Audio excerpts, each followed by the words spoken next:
looking good for them if he does get a BK. I mean, it's looking like BKB could come out around the same time on Lina and Razor, and that could be a great opportunity for eHome to try and take some fights.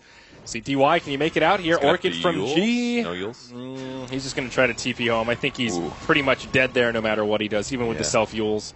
Just sets up for a call down. There's no Ags on Quap there, so Ags is now, or her ult is now on cooldown. So they can maybe profit from that, but easy trade there. Kill the enemy mid. He is going BKB, picks up a Mithril Hammer. Okay. There wasn't really a solution for him to live there, honestly. Maybe Yules. He probably should have Yules somebody first before he tried to TP. Yules instantly, then TP'd. Might have lived. But. Yeah, hard pressed to say it would have made a huge difference here. Yang and DDC farming very aggressively. Ravage VP used. walk right into it. Ravage on 2. DDC will get brought down. Maybe they can find Yang as well, but he's pretty darn speedy. And per usual, no way to close the gap. And a beautiful ice shard to block out the team. Homing missile will start to track him down, but they're not going to be able to go for Hurry, it. use Ice Vortex. It did nothing. No surprise.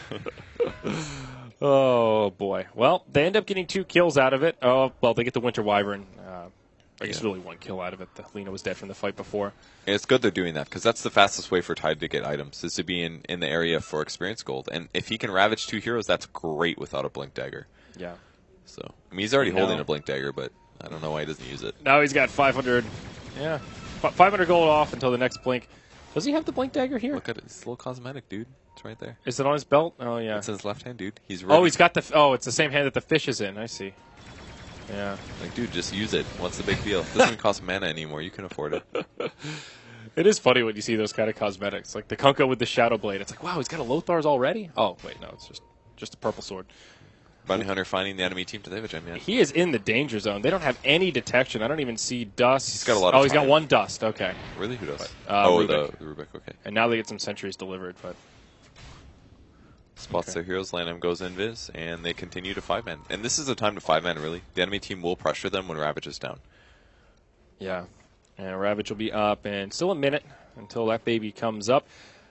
When do VP buy a gem? I feel like they could have bought one even already to deal with Lanham. I think they could. I mean, I don't don't think think take vision control. I don't think FNG needs an Axe to be really useful this game. I think he's fine just with his items. As long as he's participating in kills. And it's a different way to play Ancient Apparition, but I think it's an okay way to play him. You just go with your team, you use Ice Vortex, and you really amplify your team's damage. And if your position is good enough, you won't get caught. And there's the BKBs picked up. Lina as well as Razor. Ravage now becomes very hard. And at the same time, Blink is picked up. Yeah, usually Tide hopes to hit that window a little earlier so we can abuse the Blink Dagger before there's magic immunity. And he's doing well, honestly. Like 24 minutes, 2-1 and 4. His Blink Dagger is not delayed, but because he got it after the mech, the other heroes that can farm faster than him grab their BKBs. Yeah. So if they pop BKB and he's only able to ravage maybe 1 or 2 supports, it's going to really change how the team fight goes. Because Tide is pretty bad after Ravage. He doesn't do that much. And against Razor, Razor's still pretty good for damage output. Doesn't have to worry about getting his damage reduced. Yeah. Best you can hope for is Anchor Smash, but... All right. Lanham, what's he working on here? I guess he's going to go pipe. He's got a Ring of Regen as well as a Cloak. I suppose it could be a 4th staff. Nope, there's the 2nd ring. So looks like they will take heed to what you were mentioning where they split the mech pipe. Pipe in BKBs, and then they don't die. I like the way eHome are itemizing here, man. I think it's the right idea.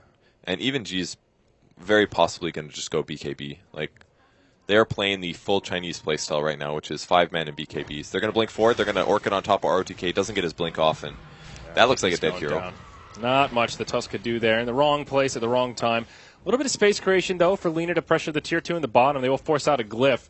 And it looks like VP won't really mount much of a defense here, except for the Ice Blast. CTY will get nailed by it. But he's got to be a little scared about that. Does he get this tower? Yeah, he's got a lot of reinforcements nearby. They know where he is. They're thinking about blinking forward. VP coming in. Looks like they will choose to defend now. Will they check him on the right? We'll see. CTY hiding in the tree. I'm taking a look at Dire Vision. They keep pinging there. They know he's over there. Yeah. If they blink on top of him and he just dies. Ice Shard scouted out. Oh, they're still pinging like crazy. I don't think that was his team. They're saying, get out of there. Run. Yeah. Run. They do deward the ward. Do they have a gem now? They do. It's a gem on FNG. Great purchase here. Okay. He's gone for some stat levels as well. 2 currently, just to increase his HP without needing money to be able to do that. Like and instead, translate the money into the gem. Value points in Cold Feet and Chilling Touch, max out the Ice Vortex, then just go all stats after that. Exactly. Very, very good build for this stage of the game. I kind of like the Arcane Boots. Normally, I'm a big critic of Ancient Apparition Arcanes because he doesn't need it to get a big mana pool, but in this case, he's really there to spam the hell out of Ice Vortexes. The slow's big. It's 30%. These things last for 16 seconds, and they're on a 4-second cooldown. You can get up to 4 down in a battlefield, and if the fight is fairly static, that's a huge deterrence to your opponents moving and chasing after you. It's kind of like a counter to track, really, if you think about it. Yeah, that's a good point.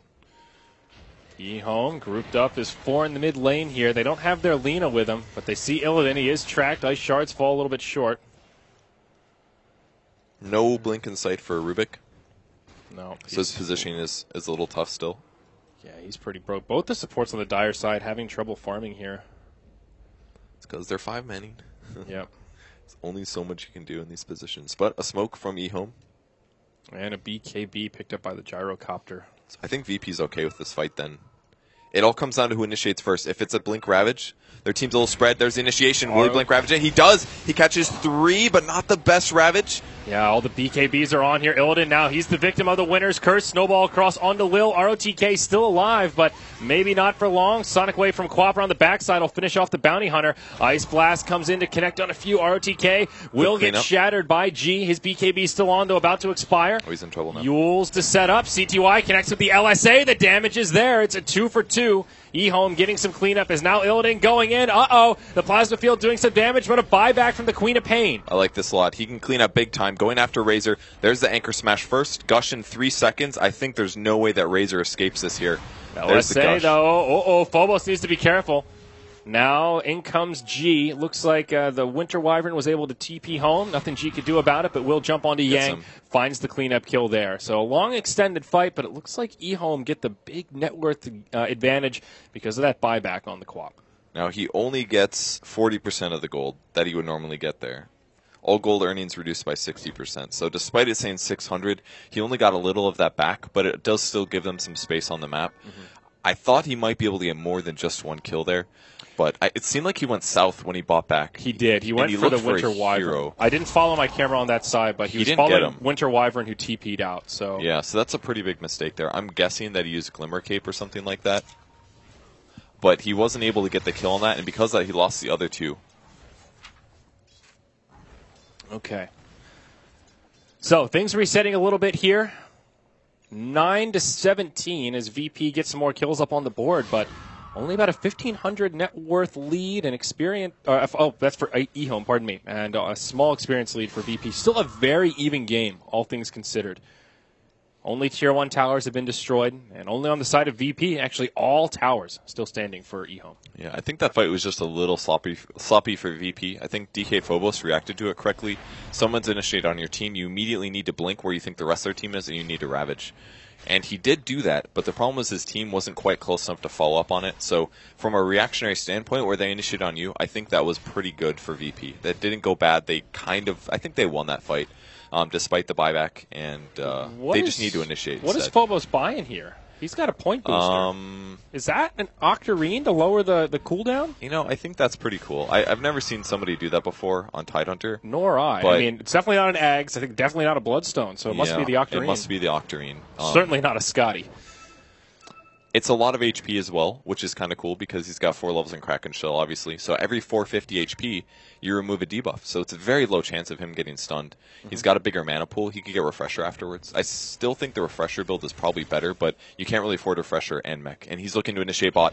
They've got the vision. Yep. He spots DDC, though. There's the Orchid. Blinking forward. Ravage catches 4. Huge Ravage. Quap ult as well. Ice Blast comes through. But the snowball, it resets things. They're all still alive. Yang with the BKB on will try to press forward here. Now they all come out. Somehow, some way, E-Home have everybody still up. They're going to go back in onto Phobos. Yang in the front lines. Very tanky still. They bring down the Tidehunter first. CTY maybe in just a little bit too deep, taking a lot of damage, but will BKB. Now G with his BKB on, focuses on the Yang. The snowball helps reset again. Locks it in place. There's the Walrus Punch. It's Virtus Pro on the back foot. Somehow, Purge, how have eHome done this? They're going to chase down Lil. They'll get yet another track kill. It's a 4-0. No one dying on the side of eHome. No buybacks deployed yet. G, the lone survivor for Virtus Pro. I can't believe that happened. It was all the snowball to reset it. It actually debuffed the AI splash. It might hit a couple.